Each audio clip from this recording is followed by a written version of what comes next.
தொடர்ந்து மூத்த பத்திரிகையாளர் திரு பிரியன் அவர்கள் நம்மோடு இணைப்பில் இணைந்திருக்கிறார். அவரிடம் பேசலாம். சார் வணக்கம்.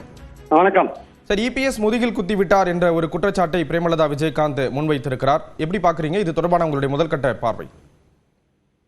அதாவது போன பாராளுமன்ற தேர்தலில் தேமுதிகவும் அதிமுகவும் கூட்டணியா இருந்தாங்கன்றதை நம்ம பார்த்தோம். நம்ம அப்போ போடப்பட்ட ஒப்பந்தப்படி பாத்தீங்கன்னா அடுத்து வர ராஜ்யசபா வேகன்சியில ஒரு வேகன்சி கொடுக்கறது அப்படின்றது ஒரு அக்ரிமெண்ட் போடப்பட்டது. அதாவது பொதுவா இந்த மாதிரியான அக்ரிமெண்ட்ல என்ன தீர்மானிக்கப்படுதுன்னா, தேர்தல் முடிஞ்ச பிறகு வேகன்சி இமீடியட்டா எப்ப ரைஸ் ஆகுதோ அந்த வேகன்சியில தான் கொடுக்கணும் வருமே தவிர இல்ல இது 26 தான் கொடுக்கணும்னு சொன்னோம், 27 தான் கொடுக்கணும்னு சொன்னோம், அந்த மாதிரி எல்லாம் வராது.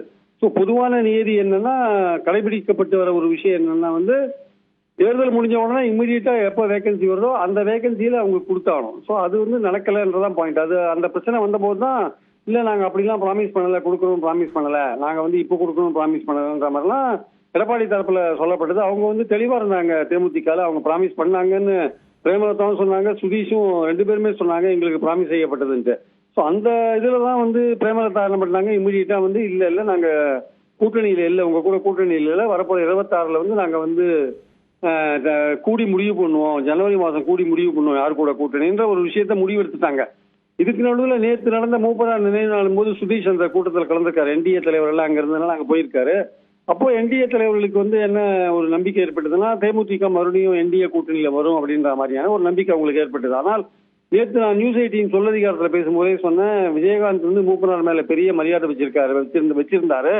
அதனால அந்த நினைவு நாளின் போது சுதீஷ் போனதுல ஒன்றும் ஆச்சரியம் கிடையாது. அதனாலேயே தேமுதிக என்டிஏ கூட்டணியில சேரும் நம்ம உறுதியா எடுத்துக்க முடியாது, அவங்க ஜனவரி மாசம் தான் முடிவு பண்ணுவாங்கன்னு நேற்று நான் சொன்னேன். அதோட எதிரொலி தான் இன்னைக்கு பிரேமலதா அவர்கள் பேசியிருக்கிற விஷயம். நேற்று இந்த மாதிரி ஒரு விஷயம் கிளம்பின உடனே அதை கிளாரிஃபை பண்ற மாதிரி அந்த மாதிரி விஷயங்கள், கூட்டணி போன்ற விஷயங்கள் எதுவுமே மனசுல இல்ல அப்படின்ற மாதிரியான விஷயங்கள் தான் அவங்க எடப்பாடிக்கு எப்படி கூட்டம் வருதுன்ற ஒரு விஷயத்த அவங்க பேசுறாங்க இல்லையா. அது மட்டும் சொல்லல, எல்லா கட்சியும் அப்படிதான் கூட்டுறாங்க, எடப்பாடியும் அப்படிதான் கூட்டுறாருன்ற ஒரு விஷயத்தையும் சேர்த்து சொல்லிருக்காங்க. அதாவது இது எல்லோருக்கும் தெரிந்த ஒரு ரகசியம். அரசியல் தலைவர் எப்படி கூட்டம் கூட்டுறாருன்னு எல்லோருக்கும் தெரிந்த ரகசியம்.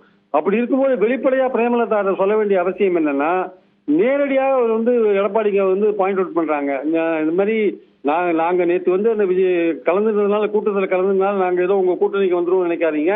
ஸ்டில் நாங்க உங்களை விட்டு கொஞ்சம் தூரம் விலகி தள்ளியே இருக்கோம், நீங்க ராஜ்யசபா கொடுக்காதது எங்களுக்கு வருத்தமா இருக்கு, நாங்க ஜனவரி மாசம் தான் முடிவு பண்ணுவோம்னு சொல்லாத அவங்க ஒரு இன்டைரக்டா ஒரு செய்தியை எடப்பாடி கம்யூனிகேட் பண்றாங்க. நாங்க என்டிஏல இப்ப வரா மாதிரி இல்ல, எங்களை என்டிஏல சேர்த்து வச்சு பார்க்காதீங்க, நாங்க ஜனவரி மாசம் தான் முடிவெடுப்போம், நீங்க கூட்டம் சேர்க்கிற விஷயம் எப்படி எங்களுக்கு தெரிஞ்சு போச்சு அப்படின்ற விஷயத்த அது அவரை நேரா அவரை தாக்குற மாதிரியான ஒரு விஷயம். எடப்பாடியை எப்படி கூட்டம் சேர்க்கிறாருன்றத இந்த மாதிரியான ஒரு முடிவை பிரேமலதா எடுக்கும்பொழுது அவங்க அந்த கூட்டணி என்டிஏ கூட்டணி, அதுவும் அதிமுக தலைமையில இருக்கிற என்டிஏ கூட்டணிக்கு அவங்க இணைவாங்களான்றதே எனக்கு வரப்போற காலத்துல இணைவாங்களான்றதே ஒரு சந்தேகமான ஒரு விஷயமா பாக்குறேன். இந்த மாதிரி டைரக்டான ஒரு அட்டாக் தேவையில்லை. ஏன் அதை பண்ணாங்க பிரேமலதான்றது நிச்சயமா ஒரு கேள்விக்குட்பட்ட ஒரு விஷயமா நான் பாக்குறேன் ஆக்சுவலா. கண்டிப்பா சார். இப்போ தமிழிசை சவுந்தரராஜன் கூட அழைப்பு விடுத்திருந்தாங்க, எங்க கூட்டணிக்கு வாங்க அப்படிங்கிற ஒரு அழைப்பு கொடுத்திருந்தாங்க. தேமுதிக பொதுச் செயலாளர் பிரேமலதாவை பொறுத்த அளவுல நாங்க இருக்கக்கூடிய கூட்டணி தான் வெற்றி பெறும் அப்படிங்கிறதையும் தொடர்ந்து பல இடங்கள்ல வலியுறுத்திட்டு வரதை பார்க்க முடியுது. இப்போ இந்த விமர்சனம் எதை சொல்லுது, இவங்களுடைய நிலைப்பாடு என்னவா இருக்கு அப்படின்னு எடுத்துக்கலாம். அவங்களுக்கான வாய்ப்புகளா என்ன இருக்கு? அவங்க தன்னுடைய வாய்ப்பை ஆப்ஷனை ஓப்பனா வச்சிருக்காங்க. அவங்க இப்போ விஜயை பத்தியே கேள்வி கேட்காதேன்றீங்க, விஜயை பத்தி எங்கிட்ட கேட்காதீங்க, அவருடைய கட்சியை பத்தி எங்கிட்ட கேட்காதீங்கன்னு பிரேமலதா தெளிவா சொல்றாங்க.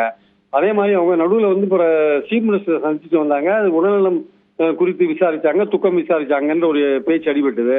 அதுக்கப்புறம் பாத்தீங்கன்னா இப்போ ரொம்ப தெளிவா நேற்று அந்த விஜயகாந்த் மூப்பனார் நினைவு நாள் விழால கலந்துட்ட போது அந்த என்டிஏக்குள்ள இருக்க அதிமுக பாஜக எல்லாம் ரொம்ப உற்சாகம் அடைஞ்சாங்க. ஆகா சுதீஷ் வந்துட்டாரு, நம்ம என்டிஏல தேமுதிக இணைஞ்சிடும்ன்ற மாதிரியான ஒரு பலமான பேச்சு நேற்று முழுக்க இருந்ததை நம்ம பார்த்தோம். ஸோ அந்த அந்த அந்த மாதிரியான ஒரு பேச்சுக்களை கிளியர் பண்ணணும், அது இப்போ வரக்கூடாதுன்னு பிரேமலதா நினைச்சிட்டாங்கன்னு நினைக்கிறேன். ஸோ அதனாலதான் இன்னைக்கு நேரடியான ஒரு அட்டாக்கை இபிஎஸ் மேல வச்சிருக்காங்க. நீங்க எப்படி கூட்டம் சேர்க்கறீங்க, உங்களுக்கு அதை சொன்னா உங்க மாண்பு கெடும், அந்த அந்த விஷயத்த நான் சொன்னா இபிஎஸோட மாண்பு கெடும் அப்படின்றாங்க. அப்படின்னா இது நேரடியான ஒரு அட்டாக்.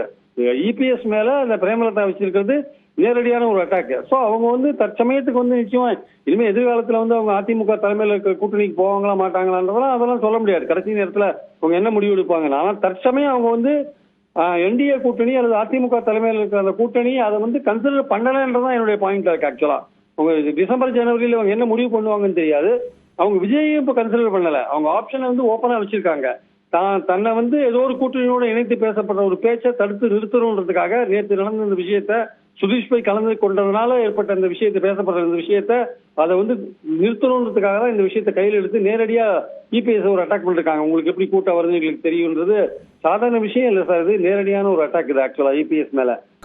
நேரடியான ஒரு விமர்சனத்தை முன் வச்சிருக்காங்க. இது தொடர்பான உங்களுடைய கருத்துக்களை இணைப்புல வந்து பகிர்ந்து கொண்டதற்கு நன்றி திரு பிரியன்.